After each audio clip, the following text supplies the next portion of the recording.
सभी को नमस्कार। आज हम पढ़ेंगे कक्षा 12 का पाठ 1 ईंटें, मनके तथा अस्थियां। इस पाठ में हम जानेंगे हड़प्पा सभ्यता के बारे में। तो शुरू करते हैं पाठ 1।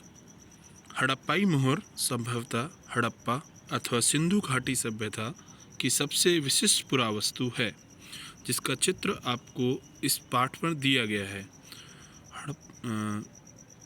हड़प्पाई मोहर सैलखड़ी नामक पत्थर से बनाई गई। इन मोहरों पर सामान्य रूप से जानवरों के चित्र तथा एक ऐसी लिपि के चिन्ह उत्कीर्ण हैं जिन्हें अभी तक पढ़ा नहीं जा सका है। फिर भी हम इस क्षेत्र में उस समय बसे लोगों के जीवन के विषय में उनके द्वारा पीछे छोड़ी गई पुरावस्तुओं, जैसे उनके आवास जिन्हें घर कहा जाता है, मृद भांडों जो बर्तन वो यूज़ किया करते थे, मिट्टी के बर्तन, आभूषणों, औजारों तथा मुहरों, दूसरे शब्दों में पुरातात्विक साक्ष्यों के माध्यम से बहुत जानकारी मिलती है। अब हम देखेंगे कि हम हड़प्पा सभ्यता के विषय में क्या और कैसे जानते हैं। हम यह अन्वेषण करेंगे कि पुरातात्विक साक्ष्यों की व्याख्या कैसे की जाती है और इन व्याख्याओं में कैसे कभी कभी बदलाव आ जाता है।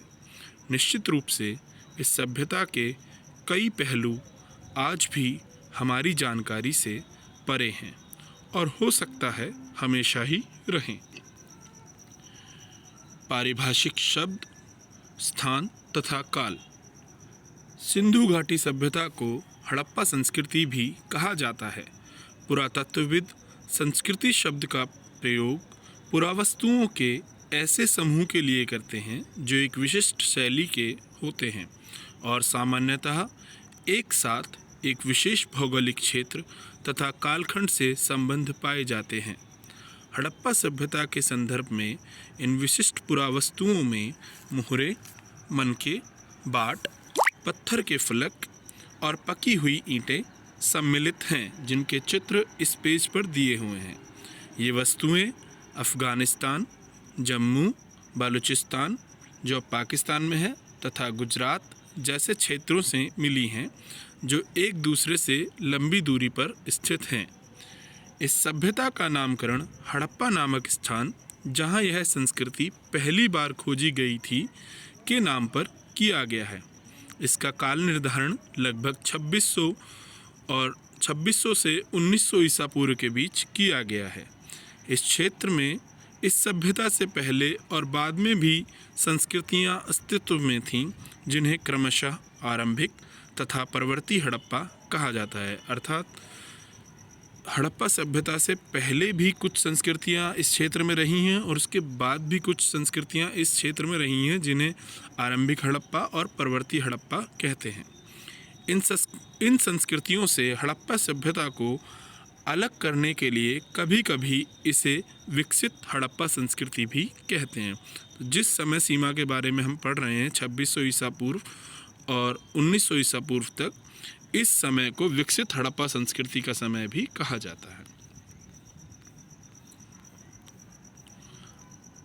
आरंभ। इस क्षेत्र में विकसित हड़प्पा से पहले भी कई संस्कृतियां अस्तित्व में थीं। ये संस्कृतियां अपनी विशिष्ट मृदभांड शैली से संबद्ध थीं तथा इसके संदर्भ में हमें कृषि, पशुपालन तथा कुछ शिल्पकारी के साक्ष्य भी मिलते हैं। बस्तियां आमतौर पर छोटी होती थीं और इनमें बड़े आकार की संरचनाएं लगभग ना के बराबर थीं। कुछ स्थलों पर बड़े पैमाने पर इलाकों में जलाए जाने के संकेतों से तथा कुछ अन्य स्थलों के त्याग दिए जाने से ऐसा प्रतीत होता है कि आरंभिक हड़प्पा तथा हड़प्पा सभ्यता के बीच क्रम भंग था। हड़प्पा सभ्यता में निर्वाह के तरीके। आपने मानचित्रों 1 और 2 में देखा होगा कि विकसित हड़प्पा संस्कृति कुछ ऐसे स्थानों पर पनपी जहां पहले आरंभिक हड़प्पा संस्कृतियां अस्तित्व में थीं। आइए देखते हैं मानचित्र 1 और 2। ये मानचित्र 1 है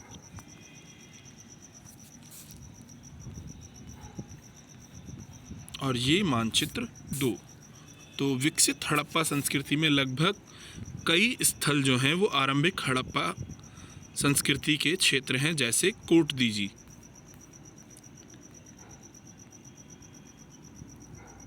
इन संस्कृतियों में कई तत्व जिनमें निर्वाह के तरीके शामिल हैं समान थे। हड़प्पा सभ्यता के निवासी कई प्रकार के पेड़ पौधों से प्राप्त उत्पाद और जानवरों, जिनमें मछली भी शामिल है, से प्राप्त भोजन करते थे। जले अनाज के दानों तथा बीजों की खोज से पुरातत्वविद आहार संबंधी आदतों के विषय में जानकारी प्राप्त करने में सफल हो पाए हैं। इनका अध्ययन पुरावनस्पतिज्ञ करते हैं, जो प्राचीन वनस्पति के अध्ययन के विशेषज्ञ होते हैं।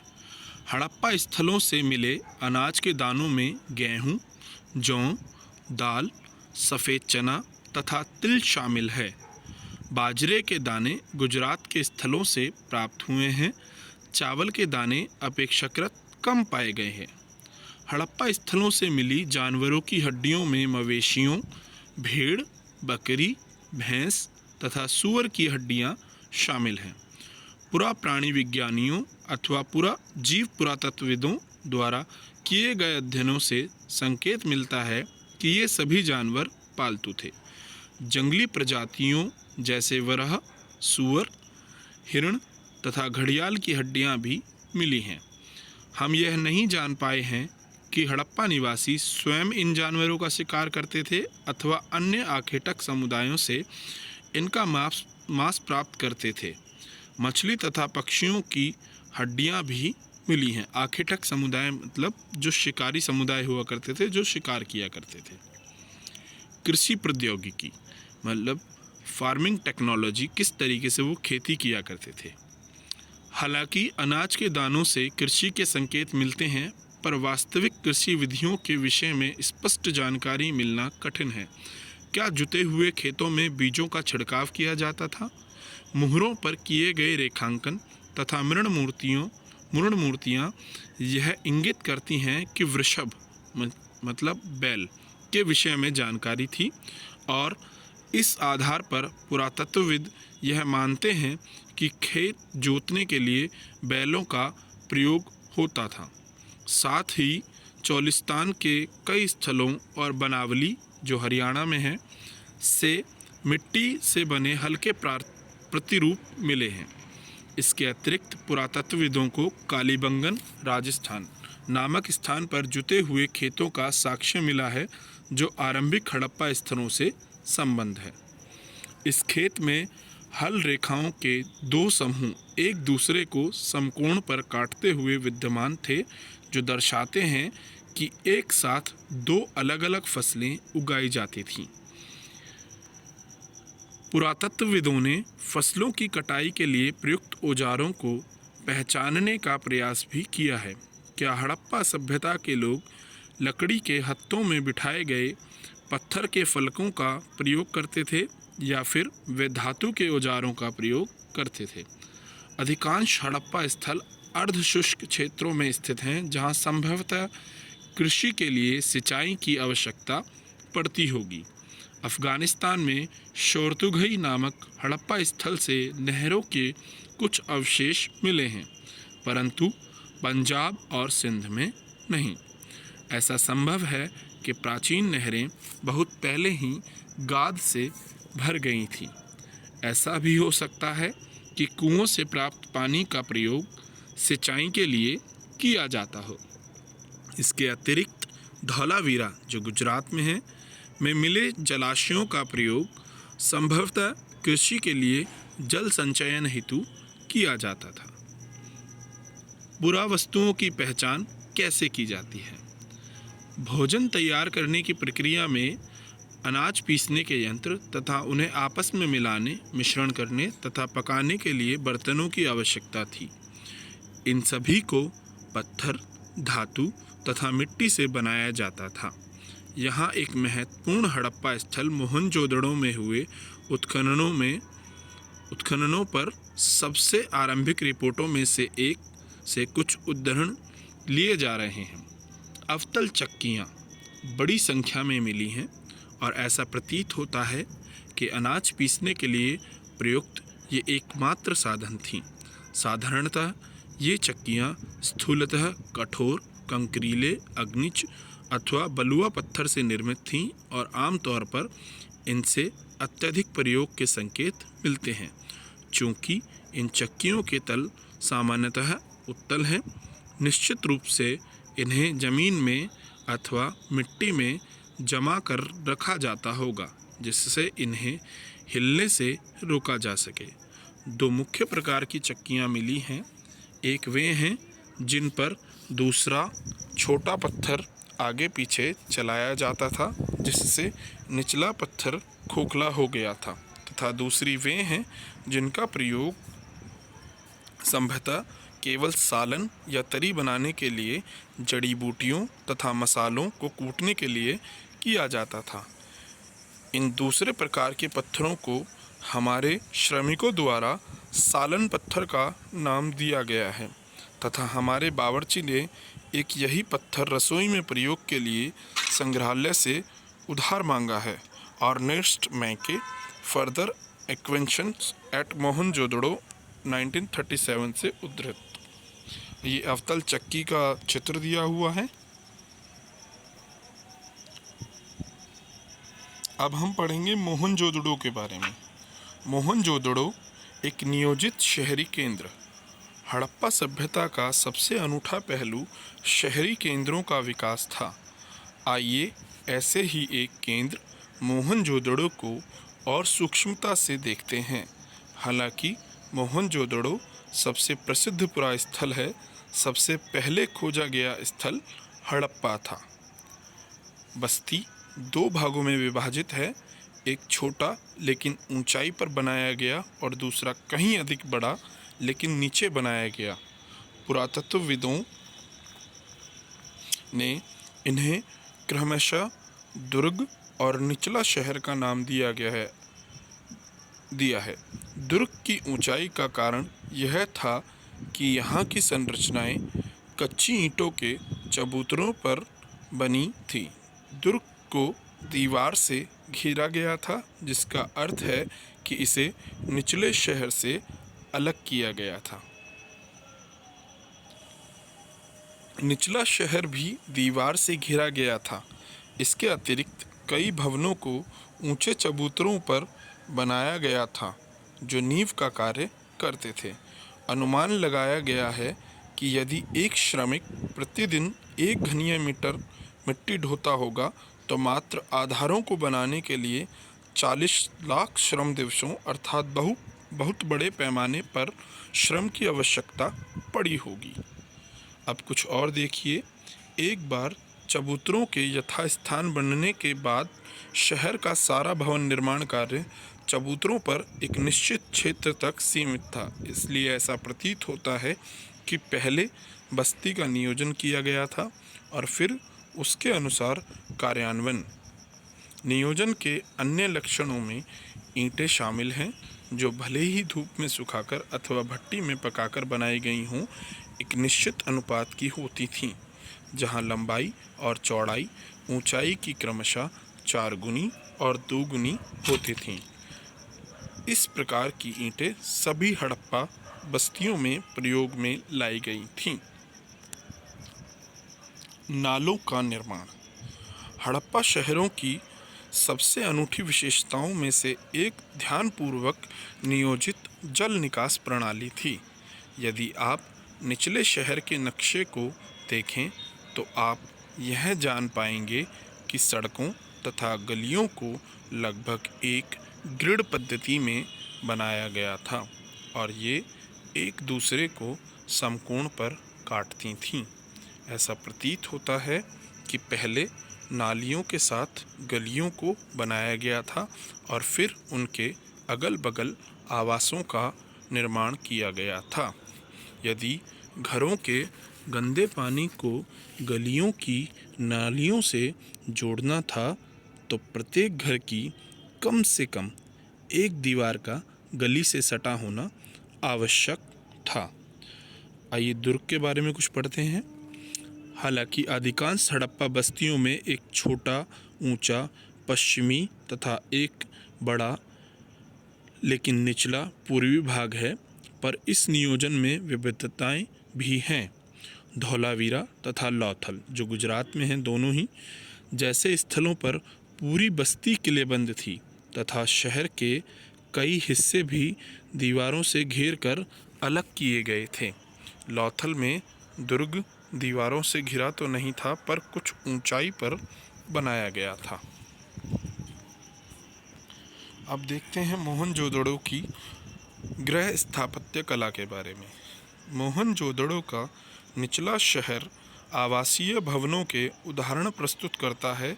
इनमें से कई एक आंगन पर केंद्रित थे, जिसके चारों ओर कमरे बने थे। संभवतः आंगन खाना पकाने और कताई करने जैसी गतिविधियों का केंद्र था, खास तौर से गर्म और शुष्क मौसम में। यहाँ एक अन्य रोचक पहलू लोगों द्वारा अपनी एकांतता को दिया जाने वाला महत्व था। भूमि तल पर बनी दीवारों में खिड़कियाँ नहीं हैं। इसके अतिरिक्त मुख्य द्वार से आंतरिक भाग अथवा आंगन का सीधा अवलोकन नहीं होता है। हर घर का ईंटों के फर्श से बना एक स्नानागार होता था, जिसकी नालियाँ दीवार के माध्यम से सड़क की नालियों से जुड़ी हुई थीं। कुछ घरों में दूसरे तल या छत पर जाने हेतु बनाई गई सीढ़ियों के अवशेष मिले थे।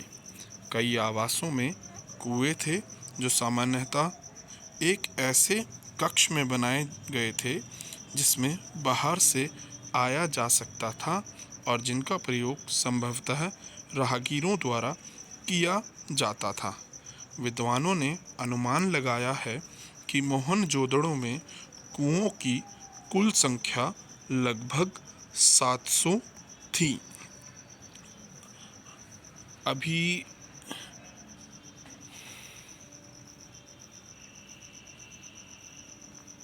दुर्ग के बारे में पढ़ते हैं।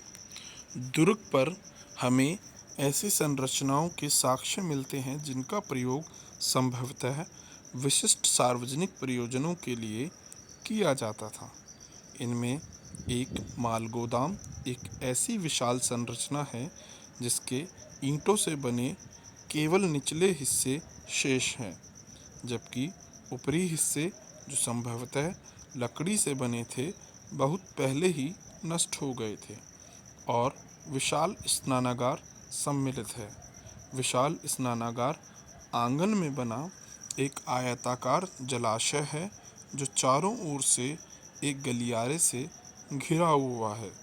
जलाशय के तल तक जाने के लिए इसके उत्तरी और दक्षिणी भाग में 2 सीढ़ियां बनी थीं। जलाशय के किनारों पर ईंटों को जमाकर तथा जिप्सम के गारे के प्रयोग से इसे जलबद्ध किया गया था। इसके तीनों ओर कक्ष बने हुए थे, जिनमें से एक में एक बड़ा कुआं था। जलाशय से पानी एक बड़े नाले में बह जाता था। इसके उत्तर में एक गली के दूसरी ओर एक अपेक्षाकृत छोटी संरचना थी, जिसमें 8 स्नानागार बनाए गए थे। एक गलियारे के दोनों ओर 4-4 स्नानघर बनाए थे। प्रत्येक स्नानघर से नालियां गलियारे के साथ साथ बने एक नाले में मिलती थीं। इस संरचना का अनोखापन तथा दुर्ग क्षेत्र में कई विशिष्ट संरचनाओं के साथ इनके मिलने से इस बात का स्पष्ट संकेत मिलता है कि इसका प्रयोग किसी प्रकार के विशेष अनुष्ठानिक स्नान के लिए किया जाता था। अब बात करते हैं सामाजिक भिन्नताओं की। तो सामाजिक भिन्नताओं का अवलोकन, जिसमें पहला तरीका है शवाधान, अर्थात किस तरीके से अंतिम संस्कार किया जाता था। पुरातत्वविद यह जानने के लिए कि क्या किसी संस्कृति विशेष में रहने वाले लोगों के बीच सामाजिक तथा आर्थिक भिन्नताएं थीं, सामान्यतः कई विधियों का प्रयोग करते हैं। इन्हीं विधियों में से एक शवाधानों का अध्ययन है। आप संभवतः मिस्र के विशाल पिरामिडों जिनमें से कुछ हड़प्पा सभ्यता के समकालीन थे, से परिचित हैं। इनमें से कई पिरामिड राजकीय समाधान थे, जहां बहुत बड़ी मात्रा में धन संपत्ति दफनाई गई थी। हड़प्पा स्थलों से मिले शवाधानों में आमतौर पर मृतकों को गर्तों में गड्ढों में दफनाया गया था। कभी कभी शवाधान गर्त की बनावट, शवाधान के लिए जो गड्ढा बनाया जाता था एक दूसरे से भिन्न होती थी, जो उसकी बनावट होती थी वो एक दूसरे से अलग होती थी। कुछ स्थानों पर गर्त की सतहों पर ईंटों की चिनाई की गई थी। क्या ये विविधताएं सामाजिक भिन्नताओं की ओर संकेत करती हैं? कहना कठिन है। कुछ कब्रों में मृदभांड तथा आभूषण मिले हैं, जो संभवतः एक ऐसी मान्यता की ओर संकेत करते हैं जिसके अनुसार इन वस्तुओं का मृत्योपरांत प्रयोग किया जा सकता था। पुरुषों और महिलाओं दोनों के समाधानों से आभूषण मिले हैं। 1980 के दशक के मध्य में हड़प्पा के कब्रिस्तान में हुए उत्खननों में एक पुरुष की खोपड़ी के समीप शंख के 3 छल्लों, जैस्पर, एक प्रकार का उपरत्न के मनके तथा सैकड़ों की संख्या में सूक्ष्म मनकों से बना एक आभूषण मिला था। कहीं कहीं पर मृतकों को तांबे के दर्पणों के साथ दफनाया गया था, परंतु कुल मिलाकर ऐसा लगता है कि हड़प्पा सभ्यता के निवासियों का मृतकों के साथ बहुमूल्य वस्तुएं दफनाने में विश्वास नहीं था। सामाजिक भिन्नता को पहचानने के लिए दूसरा तरीका है विलासिता की वस्तुओं की खोज। सामाजिक भिन्नता को पहचानने की एक अन्य विधि है ऐसी पुरावस्तुओं का अध्ययन, जिन्हें पुरातत्वविद मोटे तौर पर उपयोगी तथा विलास की वस्तुओं में वर्गीकृत करते हैं। पहले वर्ग में रोजमर्रा के उपयोग की वस्तुएं सम्मिलित हैं, जिन्हें पत्थर अथवा मिट्टी जैसे सामान्य पदार्थों से आसानी से बनाया जा सकता है। इनमें चक्कियाँ, मृदभांड, सुइयाँ, झावा आदि शामिल हैं। ये वस्तुएं सामान्य रूप से बस्तियों में सर्वत्र पाई गई हैं। पुरातत्वविद इन वस्तुओं को कीमती मानते हैं, जो दुर्लभ हों अथवा महंगी। स्थानीय स्तर पर अनुपलब्ध पदार्थों से अथवा जटिल तकनीकों से बनी हों। इस प्रकार फेयंस, घिसी हुई रेत अथवा बालू तथा रंग और चिपचिपे पदार्थ के मिश्रण को पकाकर बनाया गया पदार्थ के छोटे पात्र संभवतः कीमती माने जाते थे, क्योंकि इन्हें बनाना कठिन था।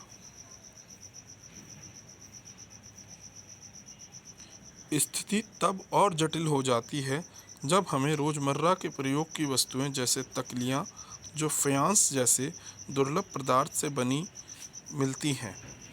क्या हम इनका वर्गीकरण उपयोगी या फिर विलास की वस्तुओं के रूप में करें? यदि हम ऐसी पुरावस्तुओं के वितरण का अध्ययन करें तो हम पाते हैं कि महंगे पदार्थों से बनी दुर्लभ वस्तुएं सामान्यतः मोहनजोदड़ो और हड़प्पा जैसी बड़ी बस्तियों में केंद्रित हैं, और छोटी बस्तियों में ये विरले ही मिलती हैं। उदाहरण के लिए फेयंस से बने लघु पात्र, जो संभवतः सुगंधित द्रव्यों के पात्रों के रूप में प्रयुक्त होते थे, अधिकांशतः मोहनजोदड़ो और हड़प्पा से मिले हैं, और कालीबंगन जैसी छोटी बस्तियों से बिल्कुल नहीं। सोना भी दुर्लभ तथा संभवतः आज की तरह कीमती था। हड़प्पा स्थलों से मिले सभी स्वर्ण आभूषण संचयों से प्राप्त हुए थे। संचय क्या होता है? संचय शब्द लोगों द्वारा सावधानीपूर्वक अधिकांशतः पात्रों जैसे कि घड़ों में रखी गई वस्तुओं के लिए प्रयुक्त किया गया है। ऐसे संचय आभूषणों के हो सकते थे अथवा धातु कर्मियों द्वारा पुनः प्रयोग के लिए संभाल कर रखी गई धातुओं के लिए। यदि किसी कारणवश मूल स्वामियों ने इन्हें पुनः प्राप्त नहीं किया तो ये तब तक अपने स्थान पर ही रहते हैं जब तक कोई पुरातत्वविद इन्हें खोज नहीं निकालता। अब बात करते हैं शिल्प उत्पादन के बारे में। शिल्प उत्पादन के विषय में जानकारी। मानचित्र 1 में चहुंदड़ों को चिन्हित कीजिए। यह मोहनजोदड़ो की तुलना में एक बहुत छोटी बस्ती है जो लगभग पूरी तरह से शिल्प उत्पादन में संलग्न थी। शिल्प कार्यों में मनके बनाना, शंख की कटाई, धातु कर्म, मुहर निर्माण तथा बाट बनाना सम्मिलित थे। मनकों के निर्माण में प्रयुक्त पदार्थों की विविधता उल्लेखनीय है। कार्निलियन सुंदर लाल रंग का, जैस्पर, स्फटिक, क्वार्ट्ज तथा सैलखड़ी जैसे पत्थर, कांसा, तांबा तथा सोने जैसी धातुएं तथा शंख, फ्यान्स और पक्की मिट्टी सभी का प्रयोग मनके बनाने में होता था। कुछ मनके 2 या उससे अधिक पत्थरों को आपस में जोड़कर बनाए जाते थे और कुछ सोने के टोप वाले पत्थरों के होते थे। इनके कई आकार होते थे, जैसे चक्राकार, बेलनाकार, गोलाकार, ढोलाकार तथा खंडित। कुछ को उत्कीर्णन या चित्रकारी के माध्यम से सजाया गया था और कुछ पर रेखाचित्र उकेरे गए थे। मनके बनाने की तकनीकों में प्रयुक्त पदार्थों के अनुसार भिन्नताएं थीं। सेलखड़ी, जो एक बहुत मुलायम पत्थर है, पर आसानी से कार्य हो जाता था। कुछ मनके सेलखड़ी के चूर्ण के लेप को सांचे में ढालकर तैयार किए जाते थे। इससे ठोस पत्थरों से बनने वाले केवल ज्यामितीय आकारों के विपरीत कई विविध आकारों के मनके बनाए जा सकते थे। सेलखड़ी के सूक्ष्म मनके कैसे बनाए जाते थे, यह प्रश्न प्राचीन तकनीकों का अध्ययन करने वाले पुरातत्वविदों के लिए एक पहेली बना हुआ है। पुरातत्वविदों द्वारा किए गए प्रयोगों ने यह दर्शाया है कि कार्निलियन का लाल रंग पीले रंग के कच्चे माल तथा उत्पादन के विभिन्न चरणों में मनकों को आग में पकाकर प्राप्त किया जाता था। पत्थर के पिंडों को पहले अपरिष्कृत आकारों में तोड़ा जाता था और फिर बारीकी से शल्क निकालकर इन्हें अंतिम रूप दिया जाता था। घिसाई, पालिश और इनमें छेद करने के साथ ही यह प्रक्रिया पूरी होती थी। चहुंदड़ों, लोथल और हाल ही में धोलावीरा से छेद करने के विशेष उपकरण मिले हैं। यदि आप मानचित्र 1 में नागेश्वर तथा बालाकोट को चिन्हित करेंगे तो आप पाएंगे कि ये दोनों बस्तियां समुद्र तट के समीप स्थित हैं। ये शंख से बनी वस्तुओं, जिनमें चूड़ियाँ, करछियाँ तथा पच्चीकारी की वस्तुएं सम्मिलित हैं, के निर्माण के विशिष्ट केंद्र थे, जहाँ से ये माल दूसरी बस्तियों तक ले जाया जाता था। इसी प्रकार यह भी संभव है कि चहुंदड़ों और लोथल से तैयार माल जैसे मनके मोहनजोदड़ो और हड़प्पा जैसे बड़े शहरी केंद्रों तक लाया जाता था। उत्पादन केंद्रों की पहचान। उत्पादन केंद्रों की पहचान कैसे की जाए? शिल्प उत्पादन के केंद्रों की पहचान के लिए पुरातत्वविद सामान्यतः निम्नलिखित को ढूंढते हैं: प्रस्तर पिंड, पूरे शंख तथा तांबा अयस्क जैसा कच्चा माल, औजार, अपूर्ण वस्तुएं, त्याग दिया गया माल तथा कूड़ा करकट। यहाँ तक कि कूड़ा करकट शिल्प कार्य के सबसे अच्छे संकेतकों में से एक है। उदाहरण के लिए, यदि किसी वस्तु के निर्माण के लिए शंख अथवा पत्थर को काटा जाता था तो इन पदार्थों के टुकड़े कूड़े के रूप में उत्पादन के स्थान पर फेंक दिए जाते थे।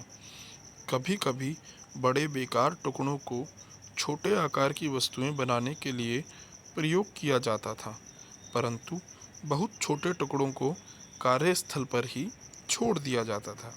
ये टुकड़े इस ओर संकेत करते हैं कि छोटे विशिष्ट केंद्रों के अतिरिक्त मोहनजोदड़ो तथा हड़प्पा जैसे बड़े शहरों में भी शिल्प उत्पादन का कार्य किया जाता था। माल प्राप्त करने संबंधी नीतियाँ, अर्थात जो उत्पादन किया जाता था उसके लिए कच्चा माल का कैसे लाया जाता था। जैसा कि स्पष्ट है कि शिल्प उत्पादन के लिए कई प्रकार के कच्चे माल का प्रयोग होता था। हालांकि कुछ, जैसे कि मिट्टी, स्थानीय स्तर पर उपलब्ध थे। कुछ अन्य पदार्थ जैसे पत्थर, लकड़ी तथा धातु जलोढ़ मैदान से बाहर के क्षेत्रों से मंगवाने पड़ते थे। बैलगाड़ियों के मिट्टी से बने खिलौनों के प्रतिरूप संकेत करते हैं कि यह सामान तथा लोगों के लिए स्थल मार्गों द्वारा परिवहन का एक महत्वपूर्ण साधन था। अर्थात बैलगाड़ी को परिवहन का एक महत्वपूर्ण साधन माना जाता था। संभवतः सिंधु तथा इसकी उपनदियों के बगल में बने नदी मार्गों और साथ ही तटीय मार्गों का प्रयोग भी किया जाता था। उपमहाद्वीप तथा उसके आगे से आने वाला माल। हड़प्पावासी शिल्प उत्पादन हेतु माल प्राप्त करने के लिए कई तरीके अपनाते थे। उदाहरण के लिए उन्होंने नागेश्वर और बालाकोट में, जहां शंख आसानी से उपलब्ध था, बस्तियां स्थापित की। ऐसे ही कुछ अन्य पुरास्थल थे। सुदूर अफगानिस्तान में शौरतुगई, जो अत्यंत कीमती माने जाने वाले नीले रंग के पत्थर लार्जवर्थ मणि के सबसे अच्छे स्रोत के निकट स्थित था, तथा लोथल, जो कार्निलियन, गुजरात भड़ौच, सैलखड़ी दक्षिणी राजस्थान तथा उत्तरी गुजरात से और धातु राजस्थान से के स्रोतों के निकट स्थित था। इट मीन्स कि जहाँ जो माल मिलता था वहीं पर लोगों ने बस्तियाँ बना ली। कच्चा माल प्राप्त करने की एक अन्य नीति थी राजस्थान के खेतड़ी अंचल तांबे के लिए प्रसिद्ध तथा दक्षिण भारत सोने के लिए जैसे क्षेत्रों में अभियान भेजना। इन अभियानों के माध्यम से स्थानीय समुदायों के साथ संपर्क स्थापित किया जाता था। इन इलाकों में यदा कदा मिलने वाली हड़प्पाई पुरावस्तुएं ऐसे संपर्कों की संकेतक हैं। खेतड़ी क्षेत्र में मिले साक्ष्यों को पुरातत्वविदों ने गणेश्वर जोधपुरा संस्कृति का नाम दिया है। इस संस्कृति के विशिष्ट मृदभांड हड़प्पाई मृदभांडों से भिन्न थे तथा यहाँ तांबे की वस्तुओं की असाधारण संपदा मिली थी। ऐसा संभव है कि इस क्षेत्र के निवासी हड़प्पा सभ्यता के लोगों को तांबा भेजते थे।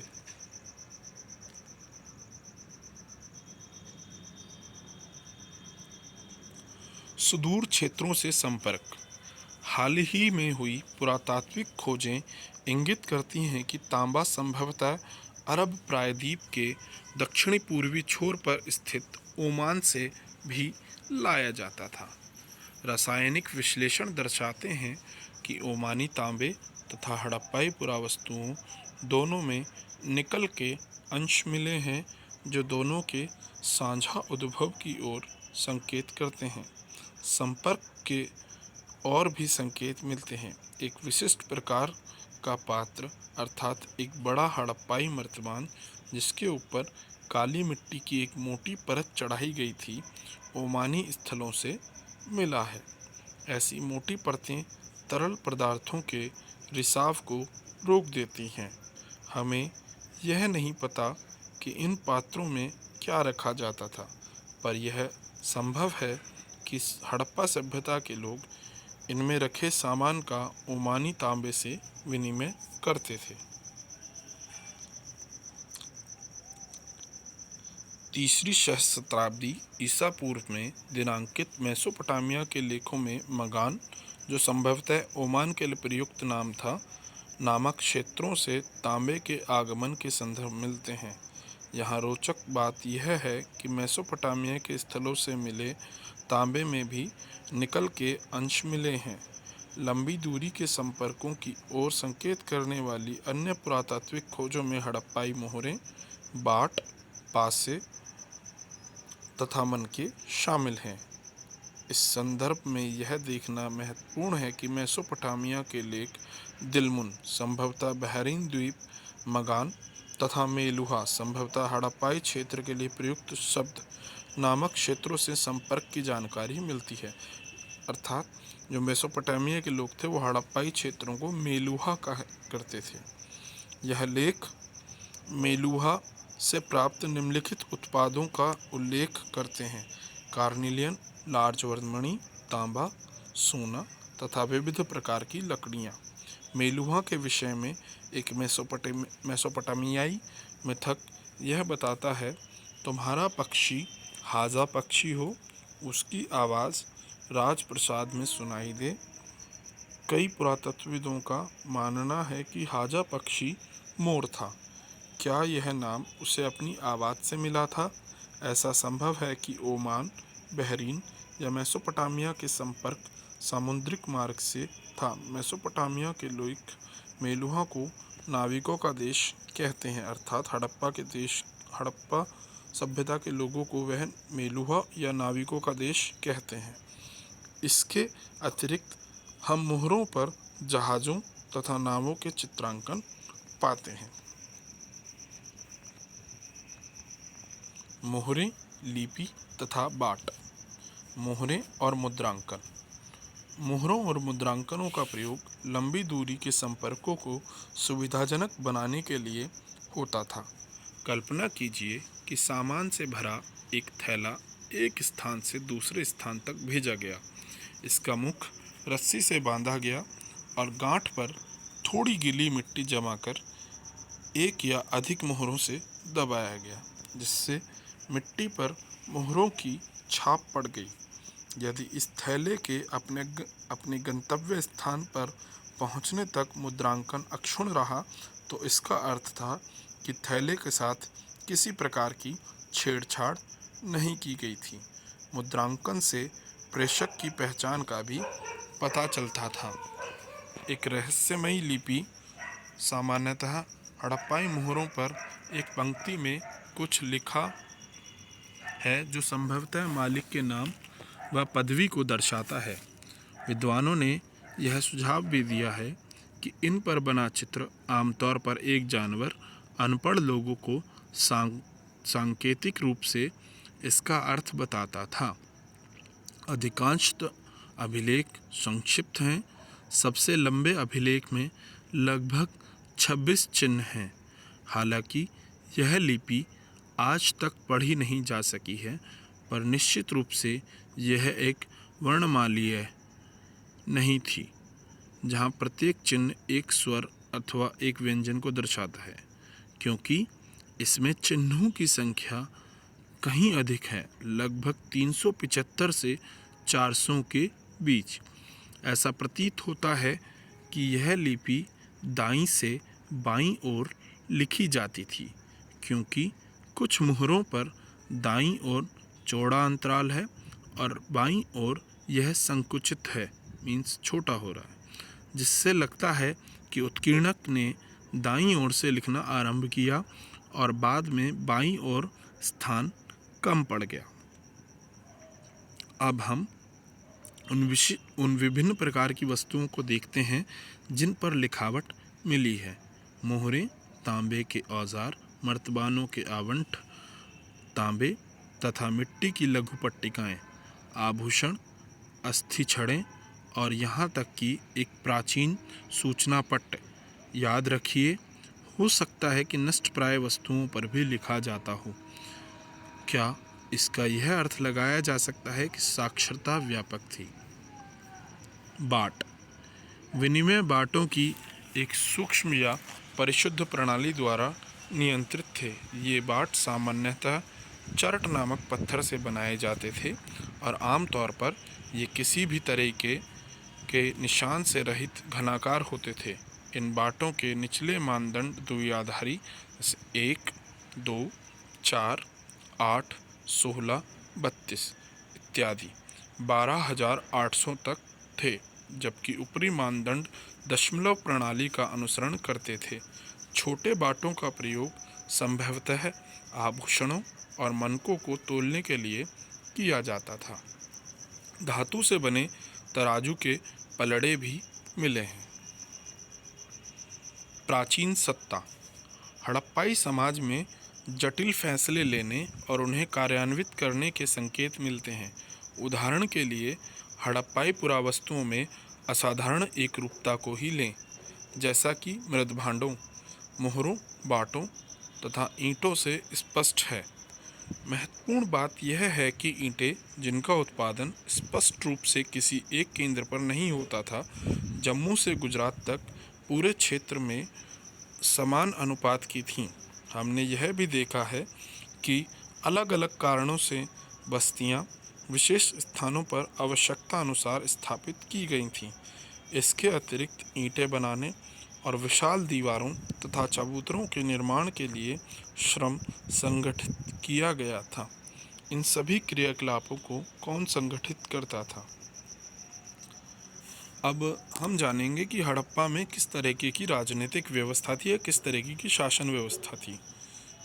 सत्ता के केंद्र अथवा सत्ताधारी लोगों के विषय में पुरातात्विक विवरण हमें कोई त्वरित उत्तर नहीं देते। पुरातत्वविदों ने मोहनजोदड़ो से मिले एक विशाल भवन को एक प्रासाद की संज्ञा दी, अर्थात एक महल की संज्ञा दी है, परंतु इससे संबंध कोई भव्य वस्तुएं नहीं मिली हैं। एक पत्थर की मूर्ति को पुरोहित राजा की संज्ञा दी गई थी और यह नाम आज भी प्रचलित है। ऐसा इसलिए है क्योंकि पुरातत्वविद मेसोपोटामिया के इतिहास तथा वहाँ के पुरोहित राजाओं से परिचित थे और यही समानताएं उन्होंने सिंधु क्षेत्र में भी ढूंढी। लेकिन जैसा कि हम देखेंगे, हड़प्पा सभ्यता की अनुष्ठानिक प्रथाएं अभी तक ठीक प्रकार से समझी नहीं जा सकी हैं और ना ही यह जानने के साधन उपलब्ध हैं कि क्या जो लोग अनुष्ठानों का निष्पादन करते थे उन्हीं के पास राजनीतिक सत्ता होती थी। कुछ पुरातत्वविद इस मत के हैं कि हड़प्पाई समाज में शासक नहीं थे तथा सभी की सामाजिक स्थिति समान थी। दूसरे पुरातत्वविद यह मानते हैं कि यहाँ कोई एक नहीं बल्कि कई शासक थे, जैसे मोहनजोदड़ो, हड़प्पा आदि के अलग अलग राजा होते थे। कुछ और यह तर्क देते हैं कि यह एक ही राज्य था, जैसा कि पुरावस्तुओं में समानताओं, नियोजित बस्तियों के साक्ष्यों, ईंटों के आकार में निश्चित अनुपात तथा बस्तियों के कच्चे माल के स्रोतों के समीप संस्थापित होने के स्पष्ट हैं।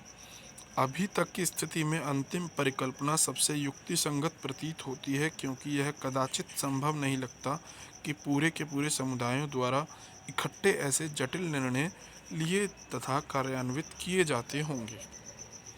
अब हम जानें कि इस सभ्यता का अंत किस तरीके से हुआ होगा। ऐसे साक्ष्य मिले हैं जिनके अनुसार लगभग 1800 ईसा पूर्व तक चोलिस्तान जैसे क्षेत्रों में अधिकांशतः विकसित हड़प्पा स्थलों को त्याग दिया गया था।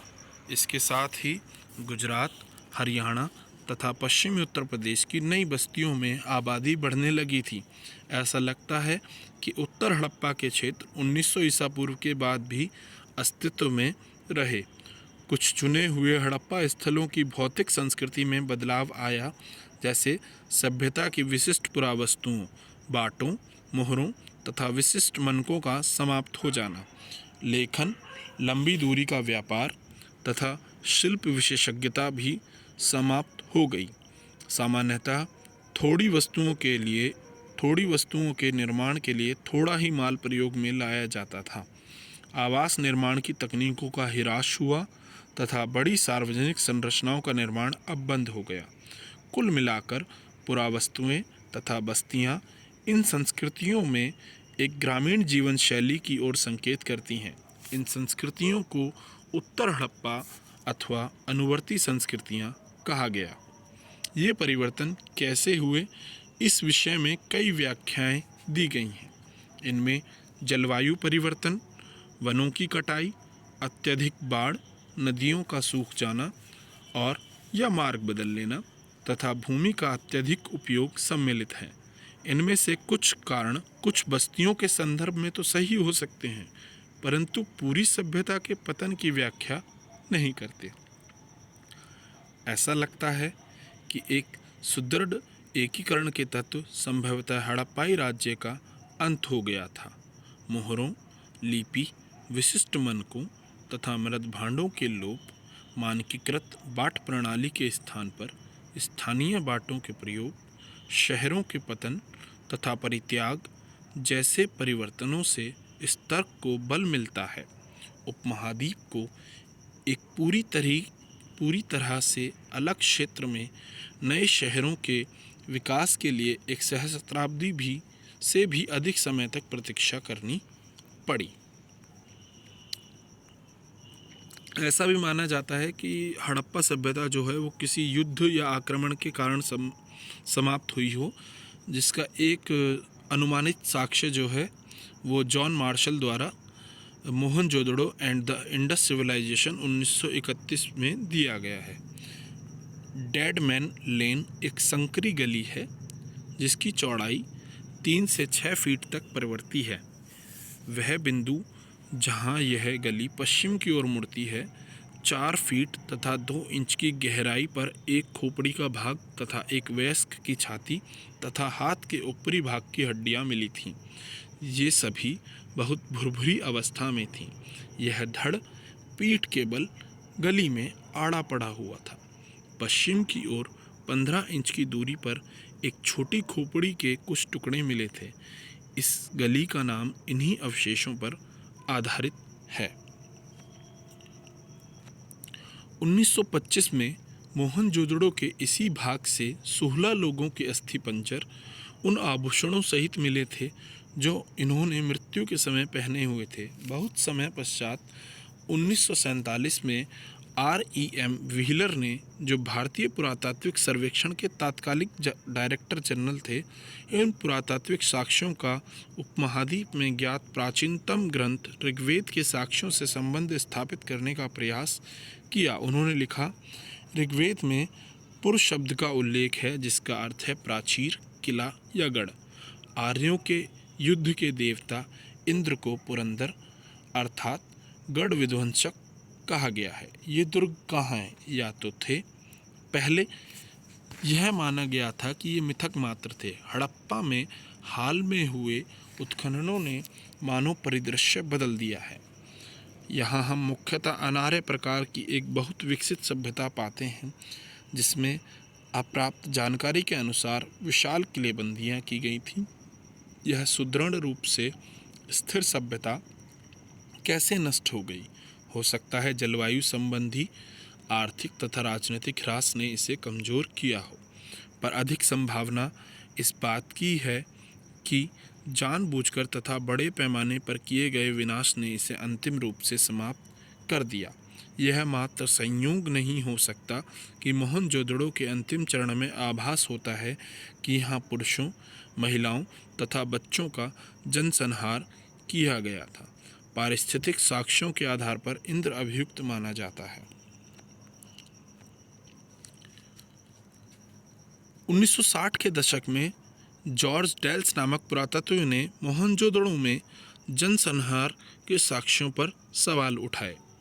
उन्होंने दिखाया कि उस स्थान पर मिले सभी अस्थिपंजर एक ही काल से संबद्ध नहीं थे। G.F. Dales the mythical massacre at Mohenjodaro expedition 1964 में लिखते हैं, हालांकि इनमें से 2 से निश्चित रूप में संहार के संकेत मिलते हैं, पर अधिकांशतः अस्थियां जिन संदर्भों में मिली हैं वे इंगित करते हैं कि ये अत्यंत लापरवाही तथा श्रद्धाहीन तरीके से बनाए गए शवाधान थे। शहर के अंतिम काल से संबद्ध विनाश का कोई स्तर नहीं है। व्यापक स्तर पर अग्निकांड के चिन्ह नहीं हैं।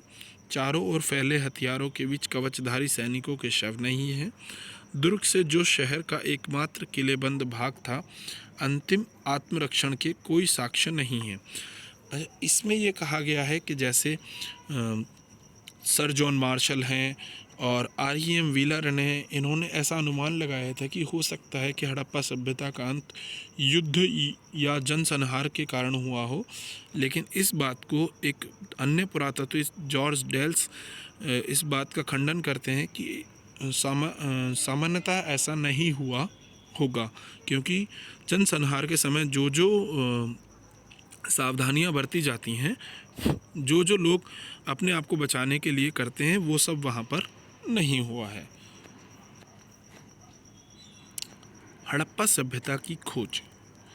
अब तक हमने हड़प्पा सभ्यता के विभिन्न पहलुओं का विश्लेषण इस संदर्भ में किया है कि किस प्रकार पुरातत्वविदों ने भौतिक अवशेषों से प्राप्त साक्ष्यों के माध्यम से एक आकर्षक इतिहास के अलग अलग अंशों को एक साथ जोड़ा है।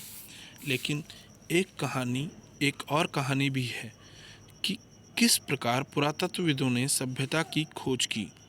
हड़प्पा सभ्यता के शहर नष्ट हो गए तो लोग धीरे धीरे इनके विषय में सब कुछ भूल गए। जब लोगों ने इस क्षेत्र में सहस्त्राब्दियों बाद रहना आरंभ किया तब वे यह नहीं समझ पाए कि बाढ़ या मिट्टी के कटाव के कारण अथवा खेत की जुताई के समय या फिर खजाने के लिए खुदाई के समय यदाकदा धरती की सतह पर आने वाली अपरिचित पुरावस्तुओं का क्या अर्थ लगाया जाए। कनिंघम का भ्रम। जब भारतीय पुरातात्विक सर्वेक्षण के पहले डायरेक्टर जनरल कनिंघम ने 19वीं शताब्दी के मध्य में पुरातात्विक उत्खनन आरंभ किए तब पुरातत्वविद अपने अन्वेषणों के मार्गदर्शन के लिए लिखित स्रोतों का प्रयोग अधिक पसंद करते थे। यहाँ तक कि कनिंघम की मुख्य रुचि भी आरंभिक ऐतिहासिक लगभग 6वीं शताब्दी ईसा पूर्व से 4वीं शताब्दी ईस्वी तक उसके कालों से संबंधित पुरातत्व में थी। आरंभिक वस्तुओं की पहचान के लिए उन्होंने 4वीं से 7वीं शताब्दी ईस्वी के बीच उपमहाद्वीप में आए चीनी बौद्ध तीर्थयात्रियों द्वारा छोड़े गए वृत्तांतों का प्रयोग किया। कनिंघम ने अपने सर्वेक्षणों के दौरान मिले अभिलेखों का संग्रहण, प्रलेखन तथा अनुवाद भी किया। उत्खनन के समय वे ऐसी पुरावस्तुओं को खोजने का प्रयास करते जो उनके विचार में सांस्कृतिक महत्व की थीं। हड़प्पा जैसा पुरास्थल जो चीनी तीर्थयात्रियों की यात्रा कार्यक्रम का हिस्सा नहीं था और जो एक आरंभिक ऐतिहासिक नगर नहीं था, कनिंघम के अन्वेषण के ढांचे में उपयुक्त नहीं बैठता था। इसलिए हालांकि हड़प्पाई पुरावस्तुएं 19वीं शताब्दी में कभी कभी मिलती थीं और इनमें से कुछ तो कनिंघम तक पहुंची भी थी, फिर भी वह समझ नहीं पाए कि ये पुरावस्तुएं कितनी प्राचीन थीं। एक अंग्रेज़ ने कनिंघम को एक हड़प्पाई मोहर दी। उन्होंने मोहर पर ध्यान तो दिया पर उन्होंने उसे एक ऐसे कालखंड में दिनांकित करने का असफल प्रयास किया जिससे वे परिचित थे। ऐसा इसलिए था क्योंकि कई और लोगों की तरह उनका भी यह मानना था कि भारतीय इतिहास का प्रारंभ गंगा की घाटी में पनपे शहरों के साथ ही हुआ था। उनकी सुनिश्चित अवधारणा के चलते यह कोई आश्चर्य की बात नहीं है कि हड़प्पा के महत्व को समझने में चूक गए हों।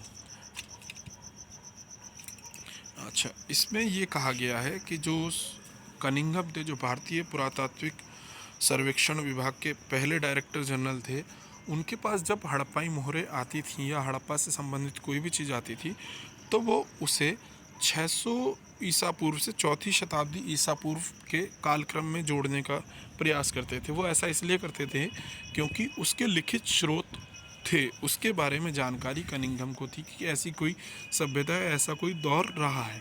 पर हड़प्पा सभ्यता के बारे में ना तो अभी तक किसी ने पढ़ा है और ना ही उसके बारे में कुछ लिखा गया है। ठीक है, तो उन्हें नहीं पता था कि हड़प्पा सभ्यता भी उससे पहले रही होगी। तो इसलिए जब भी उन्हें कोई चीज़ मिलती तो वो उस कालक्रम में उसे जोड़ने का प्रयास करते थे 600 शताब्दी ईसा पूर्व से, जबकि भारतीय इतिहास इससे पहले भी था जिसे हड़प्पा सभ्यता के नाम से जाना जाता है। एक नवीन प्राचीन सभ्यता। कालांतर में 20वीं शताब्दी के आरंभिक दशकों में दयाराम साहनी जैसे पुरातत्वविदों ने हड़प्पा में मोहरें खोज निकाली जो निश्चित रूप से आरंभिक ऐतिहासिक स्तरों से कहीं अधिक प्राचीन स्तरों से संबद्ध थी। अब इनके महत्व को समझा जाने लगा। एक अन्य पुरातत्वविद राखलदास बनर्जी ने हड़प्पा से मिली मोहरों के समान मोहरें मोहनजोदड़ो से खोज निकाली, जिससे अनुमान लगाया गया कि ये दोनों पुरास्थल एक ही पुरातात्विक संस्कृति के भाग थे। इन्हीं खोजों के आधार पर 1924 में भारतीय पुरातात्विक सर्वेक्षण के डायरेक्टर जनरल जॉन मार्शल ने पूरे विश्व के समक्ष सिंधु घाटी में एक नवीन सभ्यता की खोज की घोषणा की। जैसा कि S.N. Rao the story of Indian archaeology में लिखते हैं, मार्शल ने भारत को जहाँ पाया था उससे 3000 वर्ष पीछे छोड़ा। ऐसा इसलिए था क्योंकि मेसोपोटामिया के पुरास्थलों में हुए उत्खननों से हड़प्पा पुरास्थलों पर मिली मोहरों जैसी पर तब तक पहचानी ना जा सकी मोहरें मिली थीं।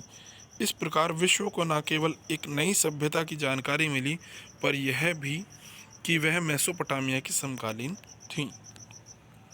भारतीय पुरातात्विक सर्वेक्षण के डायरेक्टर जनरल के रूप में जॉन मार्शल का कार्यकाल वास्तव में भारतीय पुरातत्व में एक व्यापक परिवर्तन का काल था। वे भारत में कार्य करने वाले पहले पेशेवर पुरातत्वविद थे और वे यहाँ यूनान तथा क्रीट में अपने कार्यों का अनुभव भी लाए। हालांकि अधिक महत्वपूर्ण बात यह है कि कनिंघम की तरह ही उन्हें भी आकर्षक खोजों में दिलचस्पी थी, पर उनमें दैनिक जीवन की पद्धतियों को जानने की भी उत्सुकता थी।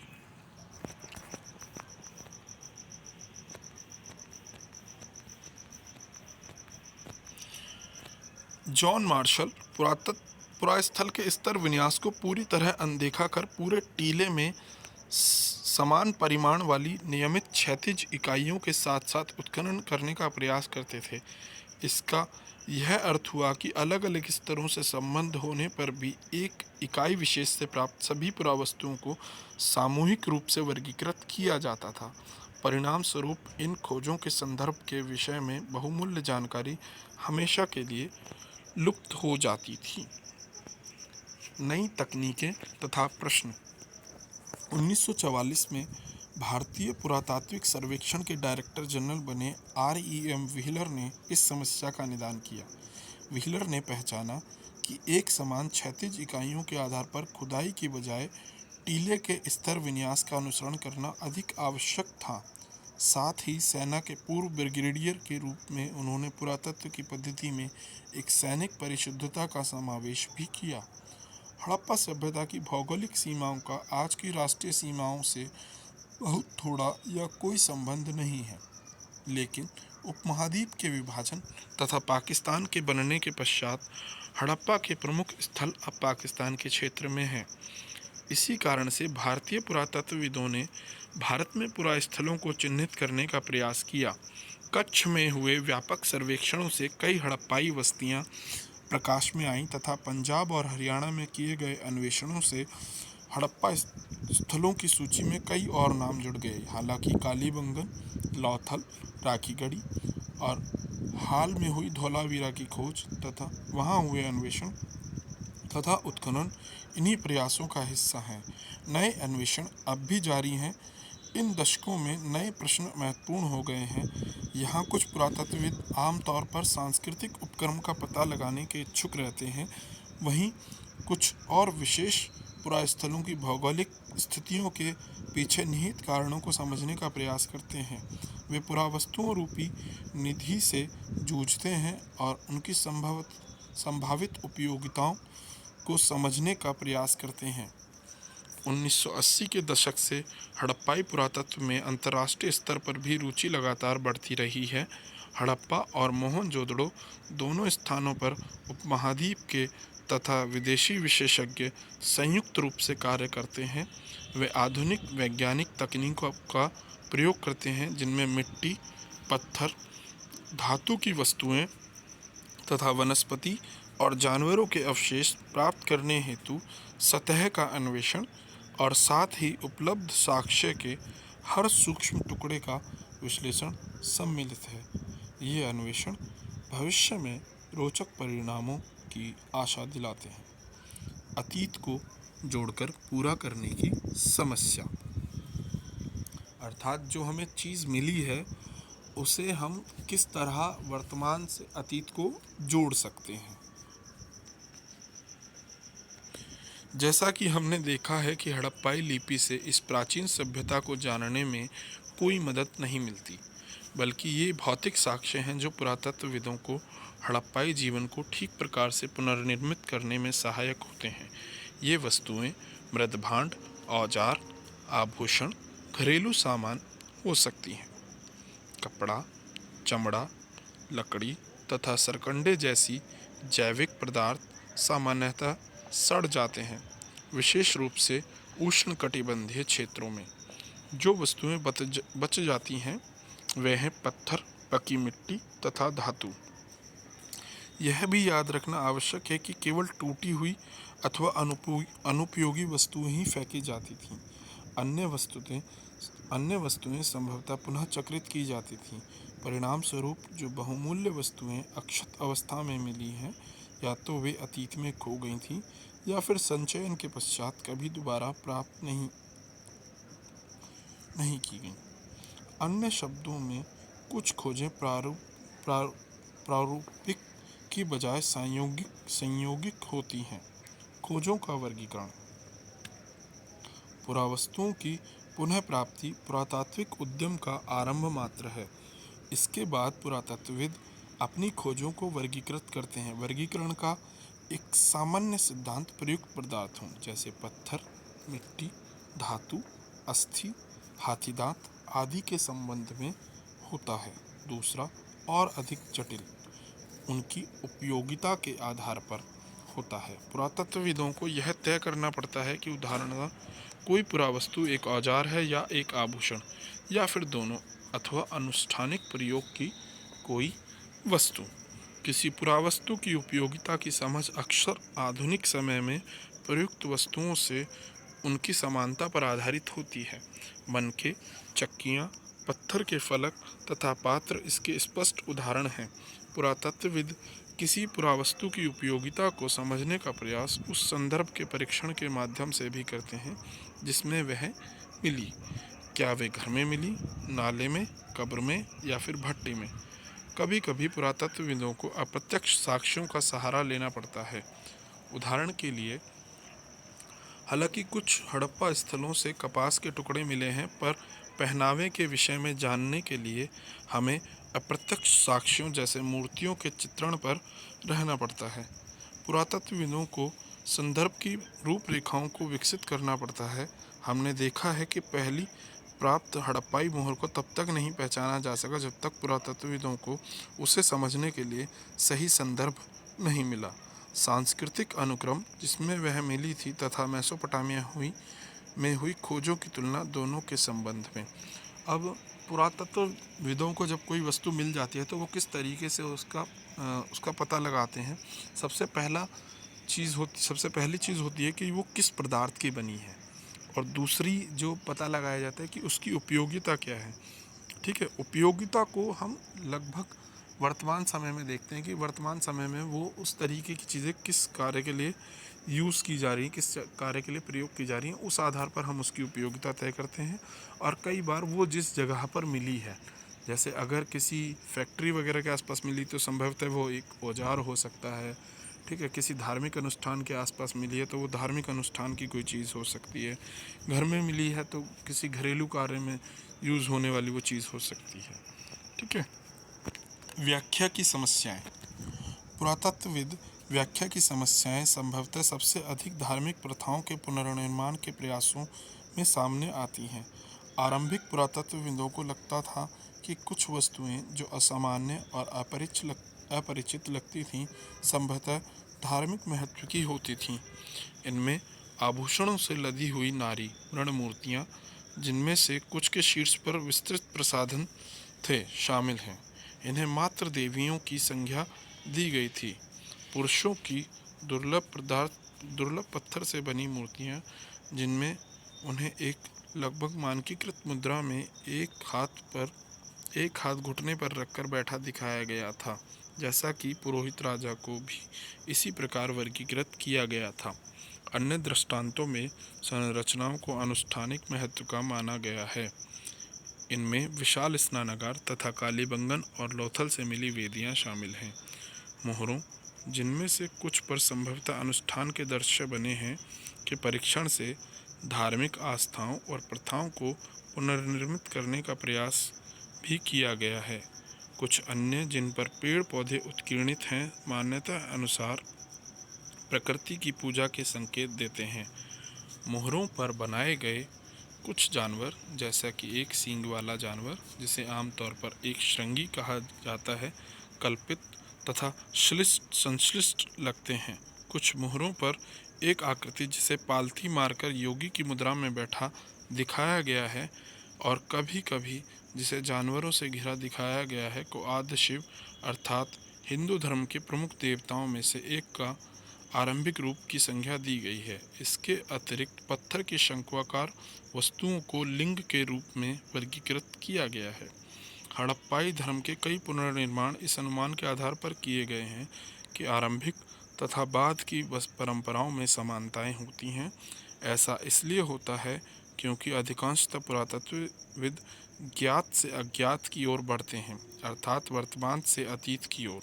हालांकि यह नीति पत्थर की चक्कियों तथा पात्रों के संबंध में युक्तिसंगत हो सकती है, लेकिन धार्मिक प्रतीक के संदर्भ में यह अधिक संदिग्ध रहती हैं। उदाहरण के लिए आइए हम आद्य शिव मोहरों को देखते हैं। सबसे आरंभिक धार्मिक ग्रंथ ऋग्वेद लगभग 1500 से 1000 ईसा पूर्व के बीच संकलित में रुद्र नामक एक देवता का उल्लेख मिलता है, जो बाद की पौराणिक परंपराओं में शिव के लिए प्रयुक्त एक नाम है। पहली सहस्त्राब्दी ईस्वी में अध्याचार में देखें, लेकिन शिव के विपरीत रुद्र को ऋग्वेद में ना तो पशुपति और ना ही एक योगी के रूप में दिखाया गया है। दूसरे शब्दों में यह चित्र ऋग्वेद में दिए गए रुद्र के विवरण से मेल नहीं खाता। फिर क्या यह कोई शमन था, जैसा कि कुछ विद्वानों ने सुझाया? इतने दशकों में हुए पुरातात्विक कार्यों की क्या उपलब्धि है? हड़प्पाई अर्थव्यवस्था के बारे में अब हमारी जानकारी कुछ बेहतर है। हम सामाजिक भिन्नताओं की गुत्थी सुलझाने में सफल हुए हैं और सभ्यता की कार्यप्रणाली के विषय में हमारी जानकारी कुछ बड़ी है। सच में यह स्पष्ट नहीं है कि लिपि के पढ़े जाने की स्थिति में हम और कितना जान पाते। यदि एक द्विभाषिक अभिलेख मिलता है तो हड़प्पा निवासियों द्वारा बोली जाने वाली भाषाओं के विषय में प्रश्नों पर संभवतः विराम लग सकता है। कई पुनर्निर्माण अभी भी संदिग्ध बने हुए हैं। क्या विशाल स्नानागार एक अनुष्ठानिक संरचना थी? साक्षरता कितनी व्यापक थी? हड़प्पाई कब्रिस्तानों में सामाजिक भिन्नताएं कम क्यों दिखाई देती हैं? स्त्री पुरुष संबंधों से जुड़े प्रश्न भी अनुत्तरित हैं। क्या महिलाएं मृदभांड बनाती थीं या फिर उन्हें केवल रंगने का कार्य करती थीं? दूसरे शिल्पकर्मियों के क्या कार्य थे? नारी मृण मूर्तियों का क्या उपयोग था? हड़प्पा सभ्यता के संदर्भ में स्त्री पुरुष संबंधों से जुड़े पहलुओं पर बहुत कम विद्वानों ने अन्वेषण किया और भविष्य में होने वाले कार्य के लिए पूरी तरीके से नया क्षेत्र है। तो हमने कई सारी चीज़ें हड़प्पा सभ्यता के बारे में जानी हैं, जो कि पुरातत्वविदों के गहरे अध्ययन के बाद ही संभव हो सका है।